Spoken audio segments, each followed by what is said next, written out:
Hi guys, so Razer diorang ada kasih keluar gaming keyboard which is the first and the smallest gaming keyboard yang diorang pernah buat. Okay, so macam yang kamu boleh nampak di depan sana dia ada A4 paper.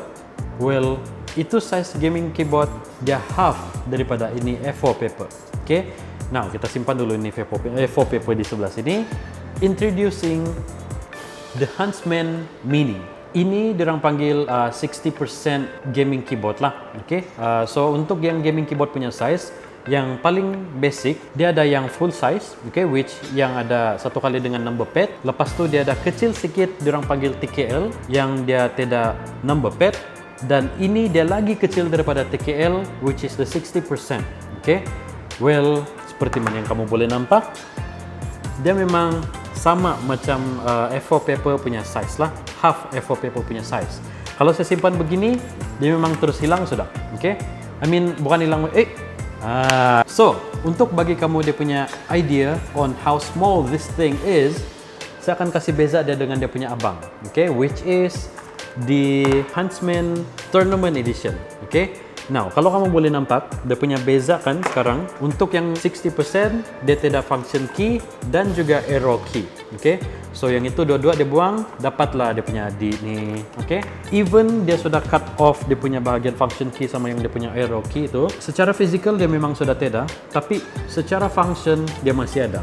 So di dalam kotak dia ada bagi ini keyboard, lepas tu dia punya biasalah dia punya kertas-kertas dan juga kabel. Kita cakap sikit pasal dia punya keyboard dulu lah. So dia punya jenis switch adalah jenis optic switch, which means dia register itu input menggunakan laser, okay, ataupun menggunakan optic stuff lah. Okay, tapi kalau macam kamu kasih translate dalam bahasa Melayu, memang sangat laju. Dia ada dua jenis switch, satu red switch dia jenis yang linear punya, dan satu lagi jenis purple switch yang jenis clicky punya lah, yang memang jenis bising punya. So untuk dia punya keycaps ni, okay, Razer panggil dia Razer Double Shot PBT keycaps. So yang ini dia memang jenis yang high quality punya lah. Kamu pernah kan nampak kalau macam kamu pakai itu keyboard bertahun-tahun sudah kan, dia punya permukaan tu dia akan nampak berkilat-kilat.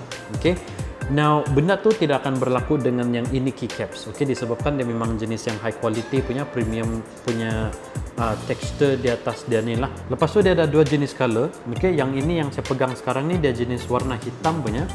Now ada lagi satu warna dia Mercury kena panggil.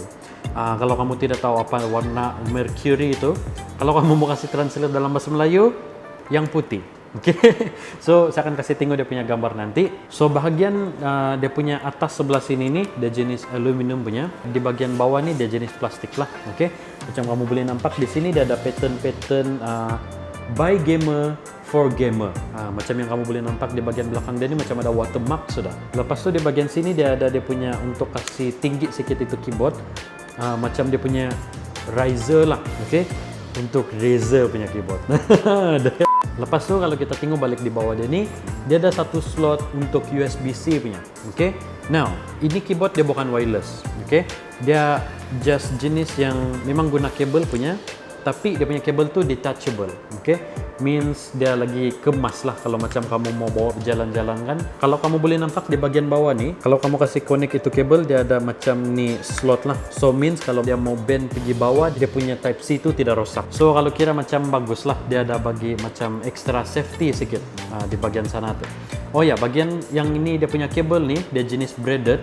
So boleh dikatakan memang high quality lah. Okay, dan I mean biasalah di dalam USB dia tu warna hijau because you know Razer. So now let's talk, I mean memang ini barang tidak akan komplit tanpa Razer Chroma.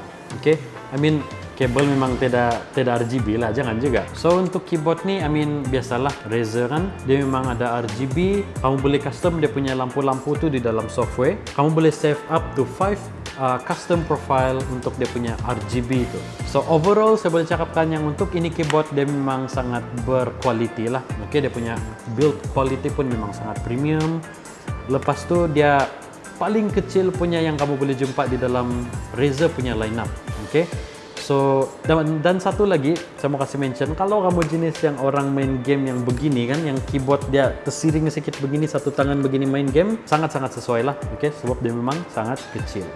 Now, kalau kamu berminat dengan ini keyboard, kamu boleh datang ke showroom kami, Top Macro Network, 3rd floor, Karamunsin Complex. So, thanks for watching this video. See you on the next one.